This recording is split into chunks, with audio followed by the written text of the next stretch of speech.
ತನುವು ನಿನ್ನದು ಮನವು ನಿನ್ನದು, ತನುವು ನಿನ್ನದು ಮನವು ನಿನ್ನದು, ಎನ್ನ ಜೀವನ ಘನವು ನಿನ್ನದು.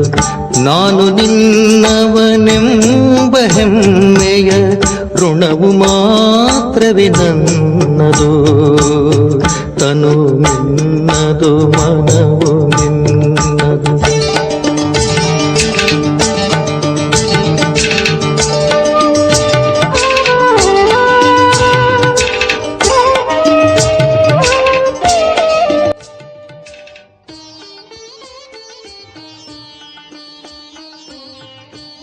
ಓಂ ಶಾಂತಿ. Good morning.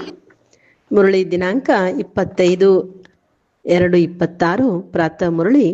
ಶಿವತಂದೆ ನೆನಪಿದೆಯಾ? ಮುರಳಿಯ ಸಾರ: ಮಧುರ ಮಕ್ಕಳೇ, ನೀವು ಬ್ರಾಹ್ಮಣರಿಂದ ದೇವತೆಗಳಾಗುತ್ತೀರಿ. ಇದೇ ಭಾರತ ಸ್ವರ್ಗವನ್ನಾಗಿ ಮಾಡುತ್ತೀರಾ? ಅದಕ್ಕೆ ಈಗ ನೀವು ಬ್ರಾಹ್ಮಣರಿಗೆ, ಬ್ರಾಹ್ಮಣ ಜಾತಿಯ ನಾನು ಬ್ರಾಹ್ಮಣನಾಗಿದ್ದೆ ಎಂಬ ಒಂದು ನಶೆ ಇರಬೇಕು ಅಂತ ಹೇಳ್ತಾರೆ ಬಾಬಾ.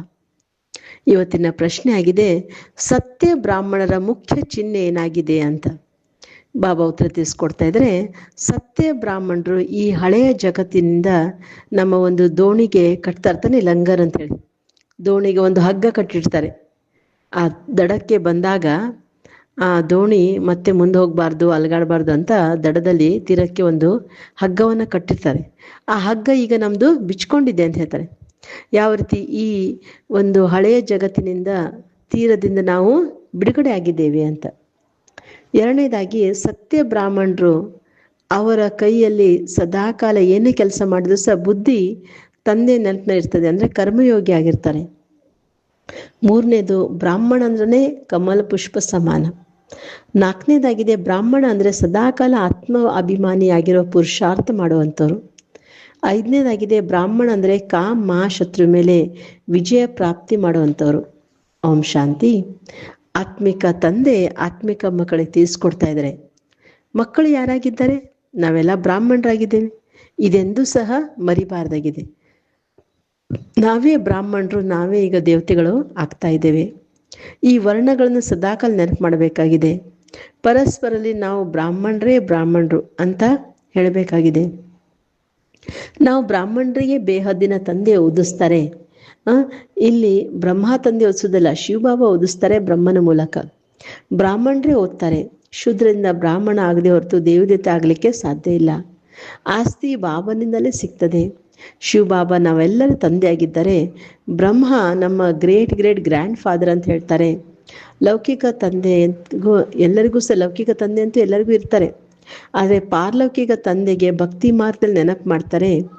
ಈಗ ನೀವು ಮಕ್ಕಳಿಗೆ ಗೊತ್ತಿದೆ, ಅಲೌಕಿಕ ತಂದೆಗೆ ಯಾರೂ ಸಹ ಗೊತ್ತಿಲ್ಲ. ಬಲೆ ಬ್ರಹ್ಮನ ಮಂದಿರ ಇದೆ, ಪ್ರಜಾಪಿತ ಆದಿದೇವನ ಮಂದಿರ ಇದೆ. ಆದರೆ ಅವರಿಗೆ ಮಹಾವೀರ ಅಂತೂ ಹೇಳ್ತಾರೆ, ದಿಲ್ವಾಲ ಅಂತೂ ಹೇಳ್ತಾರೆ. ಆದರೆ ವಾಸ್ತವವಾಗಿ ದಿಲ್ವಾಲ ಅಂದರೆ ಮನಸ್ಸನ್ನ ಗೆಲ್ಲುವಂಥವ್ರು ಶಿವಬಾಬಾಗಿದ್ದಾರೆ ಹೊರತು ಪ್ರಜಾಪಿತ ಆದಿದೇವ ಬ್ರಹ್ಮ ಅಲ್ಲ. ನಾವೆಲ್ಲ ಆತ್ಮಗಳಿಗೂ ಸದಾಕಾಲ ಸುಖಿಯನ್ನಾಗಿ ಮಾಡುವಂಥವ್ರು, ಖುಷಿಯನ್ನಾಗಿ ಮಾಡುವಂಥವ್ರು ಒಬ್ಬ ಪರಮಾತ್ಮ ತಂದೆ ಆಗಿದ್ದಾರೆ. ಆ ತಂದೆಯನ್ನು ನಾವು ಮಕ್ಕಳು ಮಾತ್ರ ಹತ್ಕೊಂಡಿದ್ದೇವೆ. ಜಗತ್ತಿನ ಮನುಷ್ಯರಿಗೆ ಏನೂ ಸಹ ಗೊತ್ತಿಲ್ಲ, ತುಚ್ಛ ಬುದ್ಧಿಯಾಗಿದ್ದಾರೆ. ನಾವು ಬ್ರಾಹ್ಮಣರೇ ಈಗ ಶಿವಬಾಬನಿಂದ ಆಸ್ತಿಯನ್ನು ಪಡಿತಾ ಇದ್ದೇವೆ.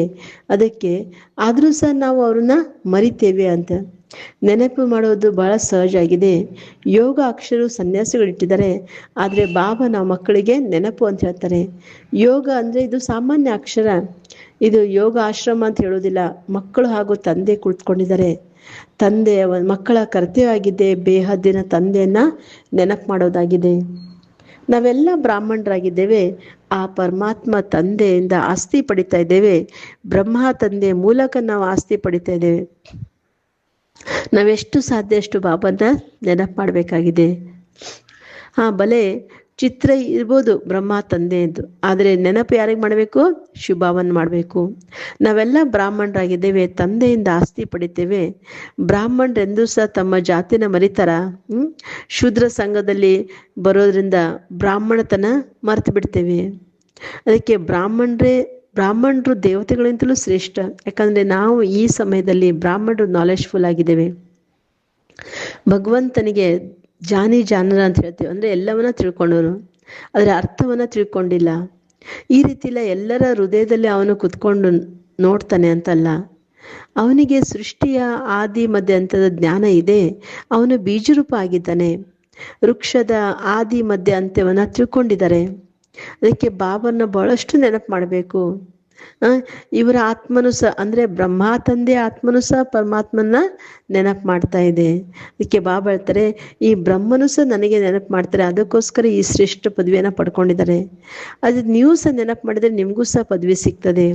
ಅದಕ್ಕೆ ಮೊದಲು ನಾವೆಲ್ಲ ಅಶರೀರಿಯಾಗಿ ಬಂದಿದ್ವಿ, ಅಂದರೆ ಪರಂಧಾಮದಿಂದ ಆತ್ಮನೇ ಕೆಳಗೆ ಬಂದು ಶರೀರೂಪಿ ಡ್ರೆಸ್ಸನ್ನು ಪಡ್ಕೊಂಡು ಪಾತ್ರ ಮಾಡ್ತಾ ಇದೆ.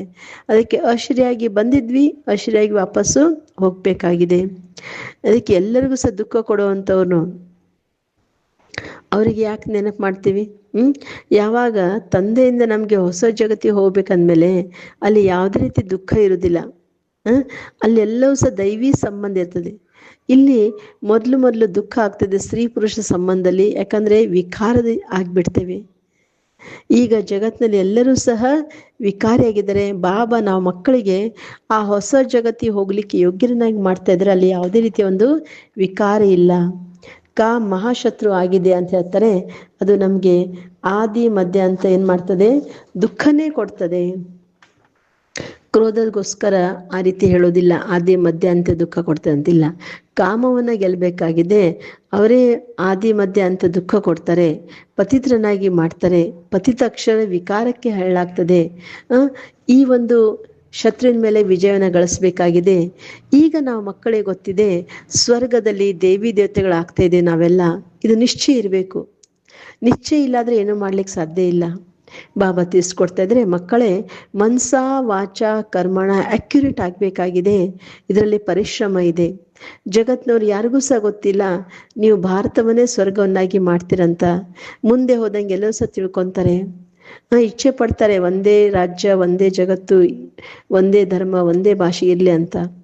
ಈಗ ನಾವು ತಿಳಿಸ್ಕೊಡ್ಬೋದು, ಸತ್ಯುಗದಿಂದ 5,000 ವರ್ಷ ಮೊದಲು, ಸತ್ಯುಗದಲ್ಲಿ ಇವತ್ತಿನಿಂದ 5,000 ವರ್ಷ ಮೊದಲು, ಅಂದರೆ ಯಾವಾಗ ಸತ್ಯುಗ ಇತ್ತು ಆಗ ಒಂದೇ ಧರ್ಮವಿತ್ತು, ಅದಕ್ಕೆ ಸ್ವರ್ಗ ಅಂತ ಹೇಳಲಾಗ್ತದೆ.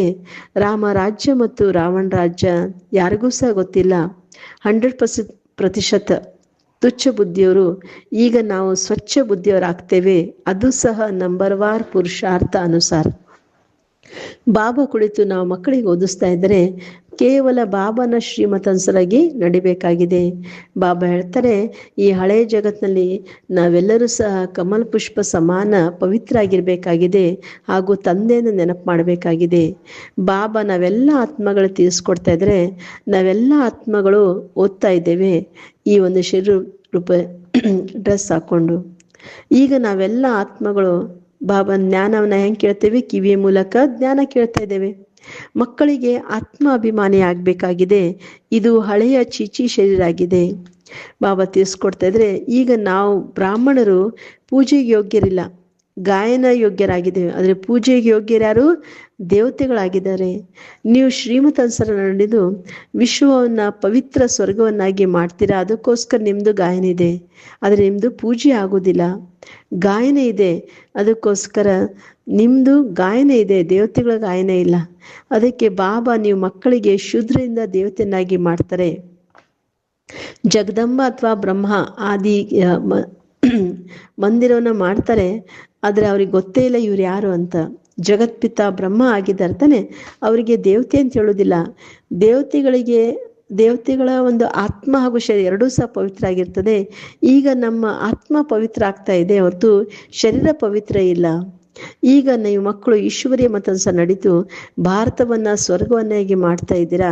ನೀವೇ ಸ್ವರ್ಗಕ್ಕೆ ಹೋಗ್ಲಿಕ್ಕೆ ಯೋಗ್ಯರಾಗ್ತಾ ಇದ್ದೀರಾ. ಸತೋಪ್ರಧಾನ ಅವಶ್ಯವಾಗಿ ಆಗಬೇಕಾಗಿದೆ.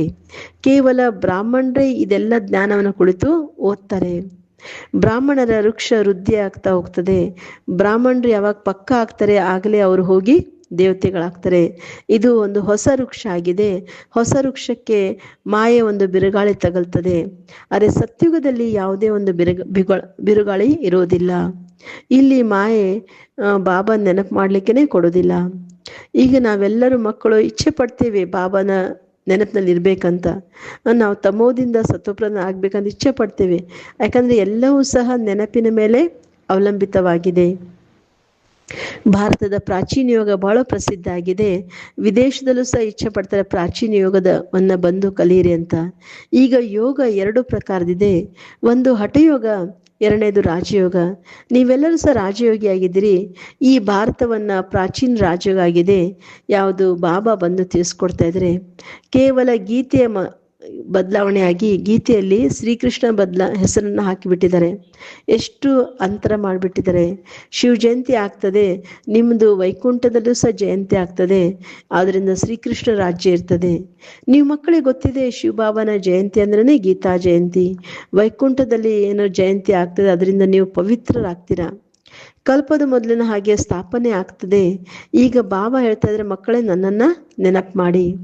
ನೆನಪು ಮಾಡಲಿಲ್ಲ ಅಂದರೆ ಮಾಯೆ ನಿಮ್ಮಿಂದ ಏನಾದರೂ ಒಂದು ವಿಕಾರ ಅಥವಾ ವಿಕರ್ಮ ಮಾಡಿಸ್ತದೆ. ನೆನಪಿಲ್ಲ ಅಂದರೆ ನಿಮಗೆ ಪೆಟ್ಟು ಬೀಳ್ತದೆ. ನೆನಪಿಲ್ಲಿ ಇರೋದ್ರಿಂದಲೇ ಪೆಟ್ಟು ತಿನ್ನೋದಿಲ್ಲ.